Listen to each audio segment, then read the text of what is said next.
ドジャースは本拠地でレッドソックスと対戦し、2対3で惜敗しました。先発した山本由伸は8回3失点と力投しましたが、打線の援護に恵まれず、今季7敗目、11勝を喫しました。大谷翔平は3打数1安打、1申告敬遠で5試合連続安打を記録しています。試合後には、8イニングを投げ抜いた山本の力投を称賛する声が相次ぎました。また、試合前の地元放送には元ドジャースの投手ジョー・ケリーが出演し、大谷から贈られたポルシェの現在について明かしました。このポルシェは、大谷がドジャースへ移籍した際、背番号17を譲ったジョー・ケリーへのお礼としてプレゼントされたものです。これらの模様を日本語字幕付きでご紹介します。Plus, you have Yoshinobu Yamamoto on the mound to start game 2. Yeah, I think that's the most important thing. You have your ace on the mound, Yamamoto. Obviously, he provides length on most occasions. This guy knows how to throw 8, 9, and sometimes that complete game. This guy has elite stuff, and he understands what he needs to do to go out there and shut down this Boston Red Sox team.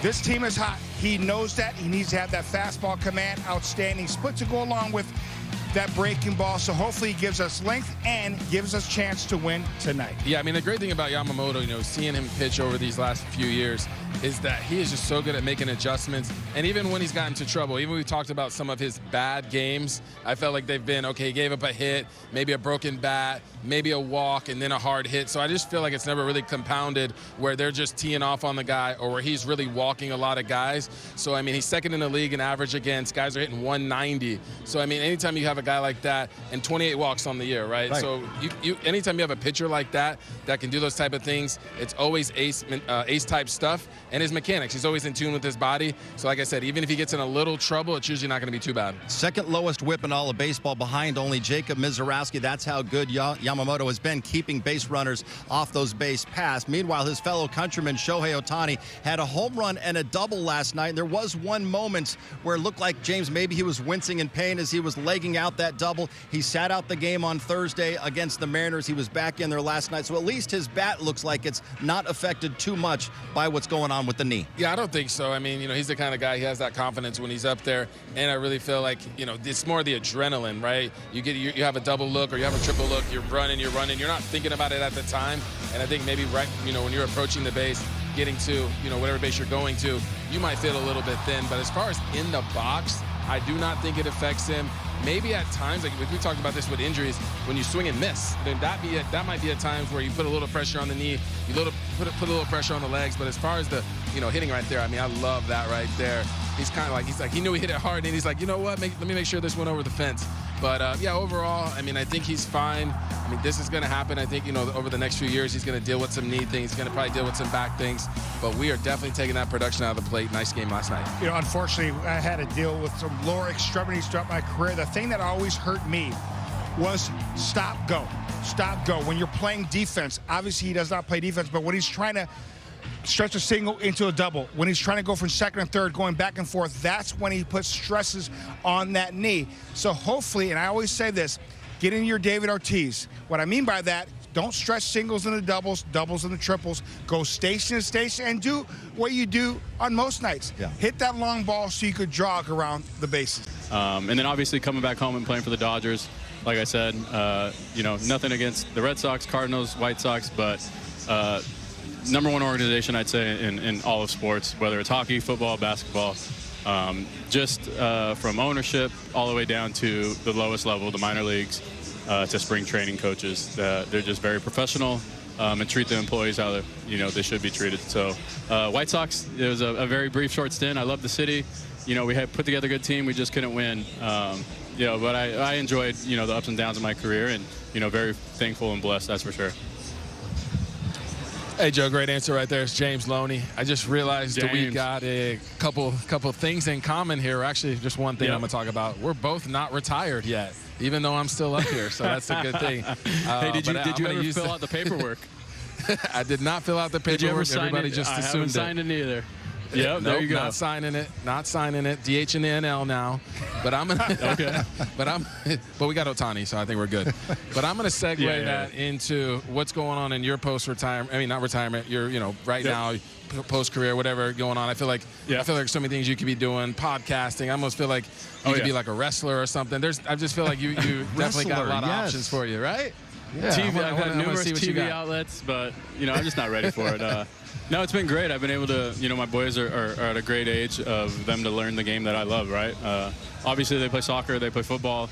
My daughter dances, but being able to coach, coming up next season, my oldest will be 11U, my youngest, my other son who plays will be 7U. So, I have 2 new teams starting under my name. I help out at Corona High, obviously. My favorite is, the #1 public school in the country. Obviously high draft picks the last few years. I've helped out here and there, but now I'm an official assistant coach. I'm took all the hour-long courses. I know how to do CPR. If someone has a concussion, I could check them. But to be on the field at the high school level, you kind of have to hit all those little things that you have to do to be, certified, right? So technically, I'm an assistant coach, and I'm gonna help out when I can. You definitely have always had that rubber arm. It wouldn't surprise me if you went out there and threw 98. Not to Alex Vestia, but you can still pump it at 98 miles an hour. I think I want to know, really, the majority of Dodger fans would like to know, do you guys still have the car Shohei gave you guys a couple years ago, the Porsche? Of course. That thing will be in the family history forever, right? That's a historic artifact. That's one of the coolest stories and the greatest gifts. And, we're beyond lucky to get that from Shohei. What a great human being he is. But, yes, my wife still drives it. I still drive it. I don't drive it too far because, I'm going to put myself on blast. The car is in an Arizona name at the time, I think. And we haven't been able to switch it over at the DMV because if I go to the DMV, I'm sitting there for 5 hours and, I start cussing at people. So it is not currently registered. So if any cops out there see the Shohei car, just know that it's not registered. I'm just going to pick up my kids. No, I'm going to pick up my kids real quick and I'm coming back to the house, all right? You won't see me again, all right? So not only did he get a Porsche out of it, also, Joe, your number 17 is going to be retired someday here at Dodger Stadium as well. Wait. So you're going to have that I'll be honored again. I love it, yeah. Every time I bring my boys and family to the field, it's like, can't believe Dad got retired. Look at that number. That's right. Joe Kelly, thank you so much for coming on with us. Always great to see you back at the Ravine. Thank you so much. Appreciate it, Joe. Thanks.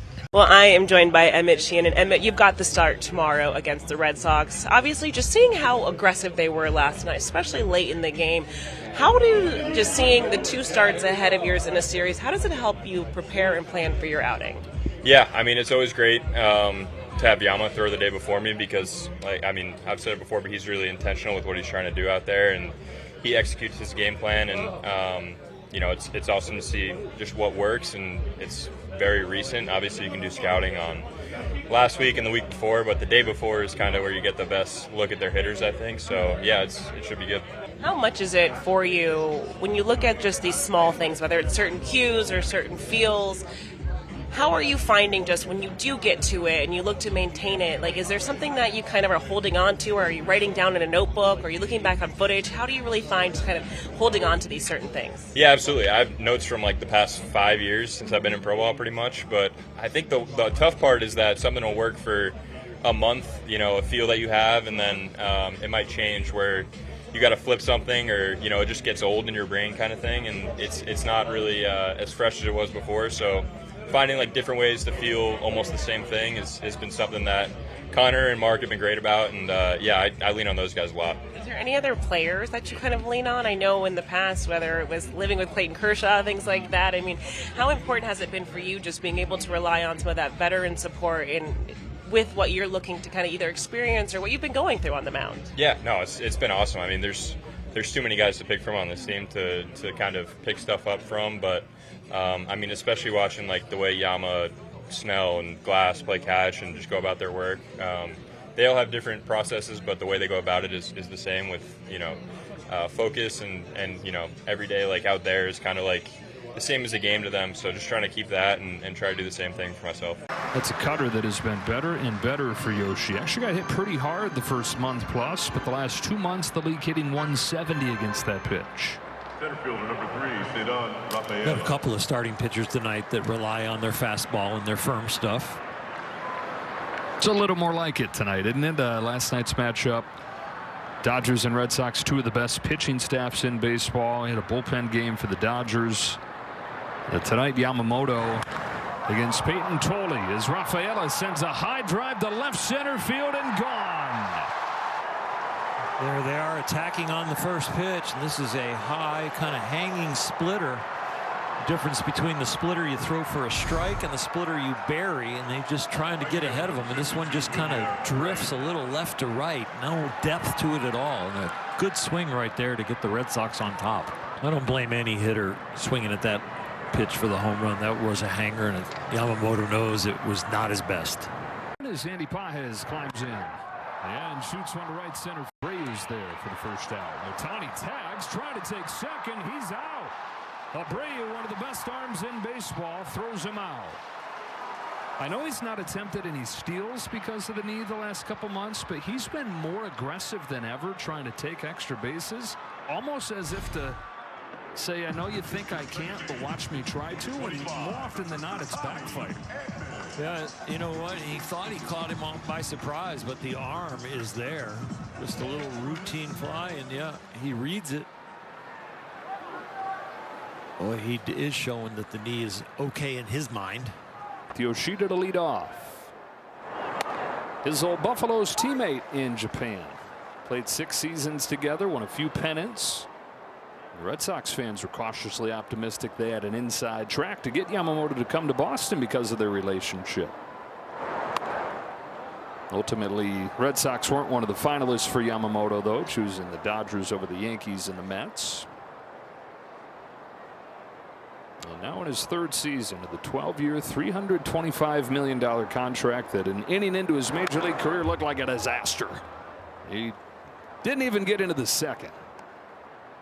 Midway through that first year, he was doing well, but it was still easy to look at that contract and say, wow, that's a lot of money for a guy that looks pretty average. But pretty much from late in that rookie season, he has looked like he's worth every penny.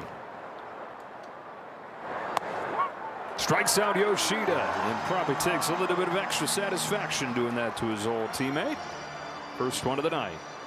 Yeah, through this hot streak since May 18th or so, you know, he's less swing and miss, but a lot more soft contact. And that's going to help his pitch count. That's going to help him go deeper into the game. And I think it's actually going to protect his endurance for the October run. Because you know he's going to say, I'll take the ball on 2 days rest, no days rest, 3 days rest, 4 days rest, whatever it takes.